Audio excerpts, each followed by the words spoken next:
Could you tell us about this steam drifter, the last time it sailed out the Broch? Well, I can say we didn't sail long enough for that fishing. We was all crewed up and went to sea, came back in, and that was it. The reason was the skipper was going to retire, and his son was going to go with a drifter for fishing. But when we come back on the second day, the mate that was his skipper's son. He didn't the confidence or anything to take her over, so he says no, he wasn't gone. Well, of course the skipper's man was made up that he was finished, so we just tied her up. There was a couple of days fishing and no more. No wages for my work, of course, because we were going to her. And went to look for best there was. Market based it. I went trans-shorting for that Friday. But Doris Dory was a fine man to gang with. I can't him afford that, and he was alright, he was a fine man to gang with. But maybe I'd be able to say something about the job. Usually before you went out, you made sure look at your water tanks was full for the boilers. Dry fresh water used if possible. So what I would have bought for the boilers. And once you stocked up and you had plenty of fuel, plenty of coal then, off you went. Usually the fireman took her out and the driver took her back in. That was a kind of standard procedure. Because fireman being, well, I suppose say green, he wasn't so good at his job, so the boat could take a time to go off the fishing grounds. So you went off slow, and when you was coming back in next morning, you was now ready to catch it first to the markets. So it was a case of full steam ahead as fast as you could go to get in. That meant the driver, being a skilled man, he took her in. That was a common practice. During the week, maybe in the middle of the week, you just swipe your tubes. What was a fine job, right? Swiping the bell of tubes. The smoke broke doors, you had to lift them up with a pulley. And with a long, a double, it was a rod that was joined in the middle, like about 10, 12 feet long. And a brush in the end, like a wire brush in the end. Sometimes with fibre brushes, but the fibre brushes, of course, the heat burned them away and it didn't last time. The wire brushes was better. And you push this long rod with a wire brush through a tubes about 2.5 inches maybe diameter. And they were full of soot after the coal. And by the time that you was finished, you swept over about 40, 50 tubes, you were just black from head to feet with soot. And of course that was a job that had to be done regularly, because if the tubes were dirty, you got no steam. The heat couldn't get through to the water. You swept down the smoke boxes and then shut them up again, and that was a bad job done. The smoke boxes themselves, of course, it was surprising, but drivers were proud of their engine rooms. They had them painted up and polished, and all the steel was shining and the paintwork was all cleaned. And the smoke boxes, you'd think that being where they were, and when the soot and the smoke, that they were black. But usually they were grey to look like timber. Grey fastened and varnished, and they're really lovely. A lot of them had a star usually in the centre and just a sort of emblem. Boiler fronts, of course, where we usually red leaded them. Sometimes we put a wee bit of white lead in just to get a better colour and make them hold better. But yes, the drivers fairly looked after their engine rooms. Boards in the back of the engine was usually scrubbed clean every day. Usual maintenance, of course, with the pumps and that, you had to maintain them and the engines. Besides engines, there were, of course, compound engines, and there were triple engines. That was a common kind. Unusual type was a monkey triple, but they were very unusual.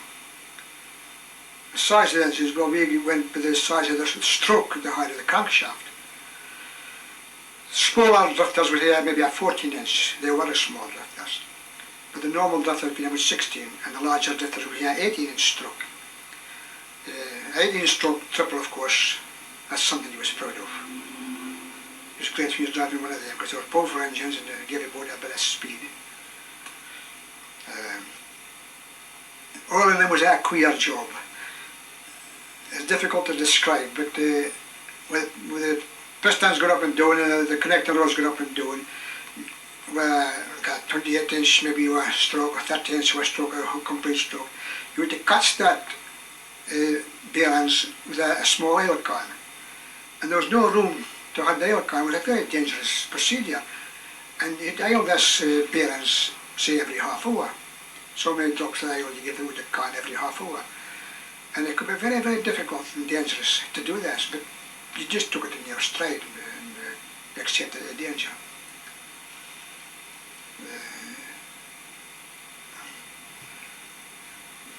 Coring, of course, took place maybe once, twice a week, depends on how often how long you were steaming. You could be steaming, oh well, there's at the shelves about the nearest. That's only maybe 6-8 miles away. And then from there, I was the end of summer fishing, you went to the Rosati Shores.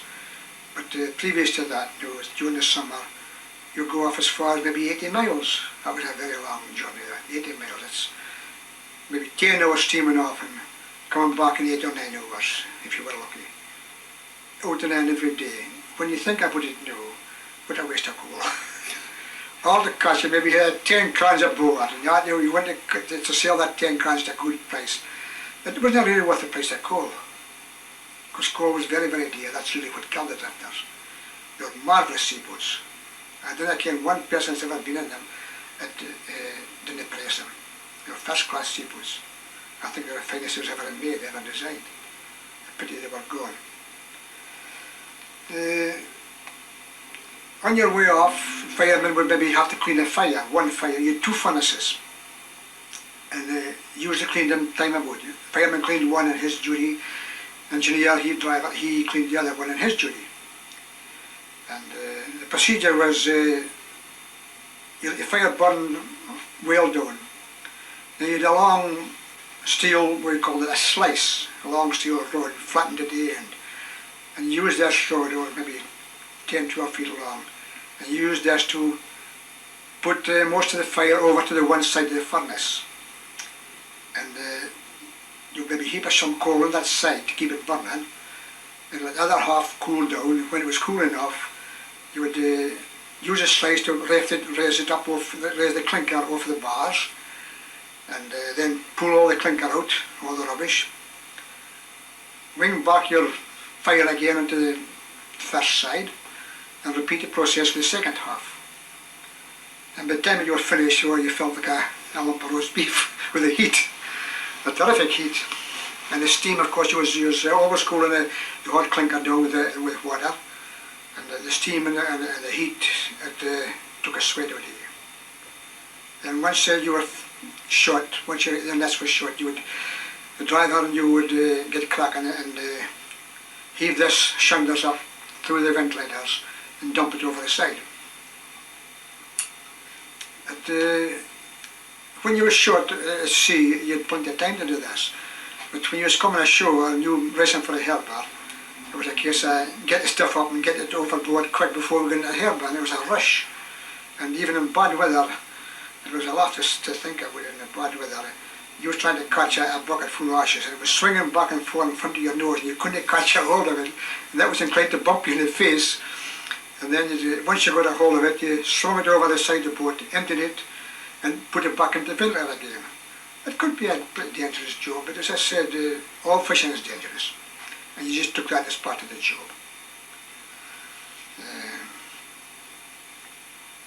At the end of the summers, you maybe hear belly clean between fishings. That meant blowing all the water out of the boiler, opening up the top door and the bottom door, and going inside and chipping away to all the salt scale that was gathered inside of the water. And that was a dirty job as well. But there was only a driver and maybe the fireman who got this job for a week. It was a sort of backhanded type of job. It was not part of your duty, but the driver usually liked to see his own boiler well cleaned. When you went into the boiler, it was only an oval hole about maybe 8 inches, just wide enough for a man to get into. 18 inches maybe by 9 maybe. It was just enough to squeeze in. A big man couldn't go in.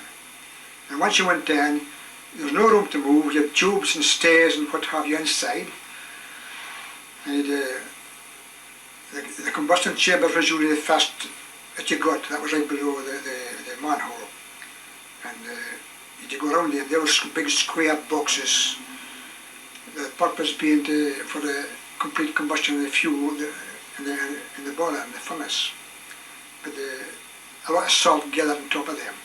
They were flat and level, and they were really bad to clean. And in the back of them, of course, they were supported to the outside of the boiler by small stairs. And there was only a few inches of space, and we had to have long iron tools. Well, you call them chipping hammers, but they weren't really a hammer. There was a long iron bar, and the end was T-shaped with a sharp edge, and you just chipped away with a sharp edge, not going to scale off. Once you got that done, you went down in between the centre of the tubes and raked about trying to clean the tubes. They, of course, only being about an inch or so apart. It was difficult to get your tools in there to scrape the scales off. Of course, once you had everything done, you just put on your boiler doors again and fill them up with water, and I was ready for another fishing.